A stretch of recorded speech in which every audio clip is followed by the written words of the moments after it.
दोस्तों, दुनिया में शायद सनातन एकमात्र ऐसा धर्म होगा जहां आपको कुछ भी कहने की आज़ादी है। आपको अपने धर्म ग्रंथ फाड़ने की आज़ादी है, उन्हें जलाने की आज़ादी है, अपने देवी देवताओं को गालियां देने की आज़ादी है। और इतना ही नहीं, भगवान राम कृष्ण हुए हैं या नहीं हुए हैं, उनके अस्तित्व पर आपको सवाल उठाने की पूरी आज़ादी है। समय समय पर सनातन को बदनाम करने के लिए न जाने कैसे कैसे बयान दिए, और बयान देने वाले लोग किस मानसिकता से आते हैं, शायद ये बताने की मुझे ज़रूरत नहीं है। इसी देश के अंदर, उत्तर प्रदेश के अंदर भी और देश के दूसरे हिस्सों से भी समय समय पर ऐसे बयान सनातन को लेकर सामने आए, जहां पर उसको HIV कहा गया, कोरोना वायरस कहा गया, एड्स कहा गया, और न जाने किस किस तरीके के नाम सनातन के लिए उपयोग में आए। इसी उत्तर प्रदेश में रामचरित मानस के पन्नों को जला दिया जाता है। लेकिन सनातन सत्य है, शाश्वत है, आदि अनादि से है, जिसका कोई अंत नहीं है। अब हाल ही में जरा ये बयान सुन लीजिए। धर्म परिवर्तन किया है, वो बड़े बहादुर, समझदार और एक नयापन जिनके अंदर होता है, नई चीज को एक्सेप्ट करने का, जिसको हम आधुनिक कह सकते हैं। जो आधुनिक लोग थे वैचारिक रूप से, उन लोगों ने गंदगी को छोड़ के जहां उन्हें सही लगा उस विचार को उन्हें अपनाया। गंदगी को छोड़कर जिस विचार को सही लगा उस विचार को अपनाने का काम किया, वो लोग बहुत बहादुर थे। तो भाई साहब, मैं आपसे पूछ रहा हूँ कि उस नएपन में जाने के लिए अब तक आपने कोशिशें क्यों नहीं की? और अगर वो बहादुर थे तो आप अब तक कायर बने क्यों बैठे हैं? और अगर ये गंदगी थी तो आप अपने आप को गंदगी में इतने लंबे समय से बैठा कर क्यों रखे हैं? आप अब तक इस गंदगी से बाहर क्यों नहीं निकल रहे हैं? आप क्यों अपने परिवार को उस गंदगी में इतने लंबे समय से बैठाए हुए हैं? परिवार को भी ले जाइए। जाकर आप तो कैराना क्षेत्र में आते हैं, वहाँ तो बहुत सारी मस्जिदें हैं। आप जाइए, किसी मस्जिद में नमाज पढ़ लीजिए, रोज़े रख लीजिए, बकरा ईद मनाइए, ईद मनाइए। कौन मना कर रहा है? जाइए किसी मौलाना मौलवी मुल्ला के पास चले जाइए, वो आपका धर्म परिवर्तन करा देगा, आने वाली नस्लों का खतना होगा, वो मुसलमान बन जाएंगे। उसमें क्या दिक्कत है? आप गंदगी में बैठे क्यों हैं? और कौन कह रहा है आपको गंदगी में बैठने के लिए? सनातन के लिए आपका योगदान क्या है? और सनातन को ऐसे लोगों की ज़रूरत भी नहीं है। आप जल्दी चले जाइए और आने वाली जो आपकी पीढ़ियां हैं, उनको उन परिवारों में सौंप दीजिए जिससे आपका ताना बाना बना रहे। और दूसरी बात, आप इस गंदगी से बाहर निकल जाएं। आप अपने आने वाली जो पीढ़ियां हैं, उनके रिश्ते उनमें करना शुरू कर दीजिए। आपके बच्चे धीरे धीरे उसी परिवर्तन में ढल जाएंगे, वही धर्म अपना लेंगे, और फिर आपके बच्चे भी उस गंदगी से बाहर निकल जाएंगे। तो आपको इस गंदगी में रहने की ज़रूरत क्या है?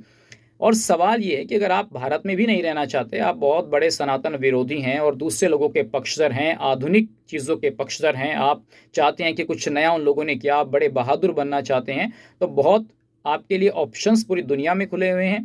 आप अगर विदेशों में जाना चाहते हैं तो मौजूदा उदाहरण तो भाई ईरान का है, आप ईरान चले जाइए, वो तो एक पूरा इस्लामिक स्टेट है। वहाँ जाकर आप लड़ाई लड़िए इसराइल और अमेरिका के खिलाफ, तो वहाँ भी आपको गंदगी से निजात मिलेगी। हो सकता है आप शहीद हो जाएं तो वहाँ आपको फिर 72 हुरें मिलेंगी, आपको जन्नत मिलेगी। तो आप इस गंदगी में क्यों पड़े हैं? आप चले जाइए उस जन्नत में जहाँ पर 8-8, 9-9, 10-10 फीट की जो 72 हुरें हैं वो आपका इंतज़ार कर रही हैं। आप गंदगी से जल्दी बाहर निकलिए। अगर आप इस गंदगी से और निकलना चाहते हैं बाहर, तो आपके लिए दूसरे धर्म भी हैं। आप यहूदियों के देश इसराइल चले जाइए, आप वहाँ भी जाकर के अपना जीवन यापन कर सकते हैं। आप क्रिश्चियनिटी को मानने वाले धर्म में भी जा सकते हैं, अमेरिका उसका उदाहरण है। 3 देश तो पूरा भी सुर्खियों में हैं, और इसके अलावा भी अलग अलग धर्मों को मानने वाले देश हैं, आप वहाँ चले जाइए। आप क्यों सनातन में पढ़कर अपना समय खराब कर रहे हैं? क्या इस तरीके के बयान देकर कुछ आप बड़े महान बन जाएंगे? सनातन का अपमान कर आप बहुत बड़े दूसरे धर्मों के प्रिय बन जाएंगे? कौन सा दूसरा धर्म है जिसमें रहने वाले खुद लोग अपने ही भगवान देवी देवताओं का अपमान करते हों? सनातन को गंदगी बता रहे हैं आप?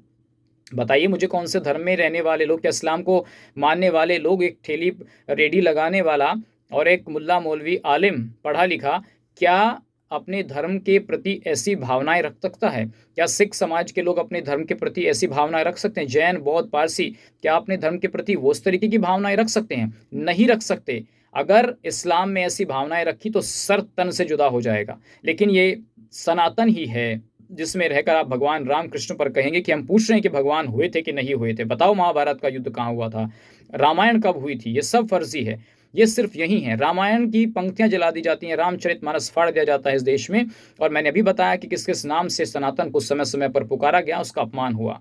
लेकिन आज आप जाइए इस्लाम में, आप एक बार बोलकर दिखाइए तो आपके तन से जो है सर जुदा कर दिया जाएगा।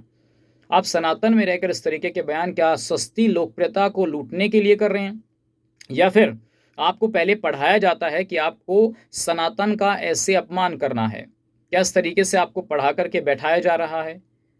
तो ये आकलन तो समाज के लोगों को करना है कि ऐसे लोगों का क्या इलाज होना चाहिए और सनातन को अपमान करने वाले लोग क्यों आए दिन इस तरीके के बयान दे रहे हैं। इससे पहले भी इन महाशय ने भगवान हनुमान जी को लेकर, हनुमान चालीसा को लेकर ऐसा ही बयान दिया था। अब ना जाने इस तरीके के बयान देकर कितनी शोहरत हासिल करना ये लोग चाहते हैं।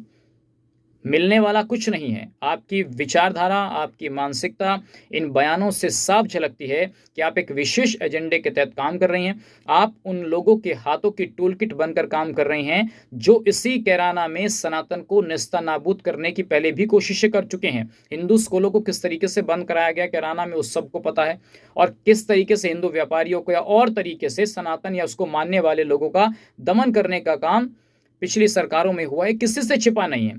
आपकी इन बातों से ऐसा प्रेरित होता है कि आप उन्हीं लोगों की टूल किट के तौर पर यूज हो रहे हैं और कहीं ना कहीं वो विचारधारा आपके अंदर पनप रही है, तभी आप इस तरीके के बयान दे रहे हैं।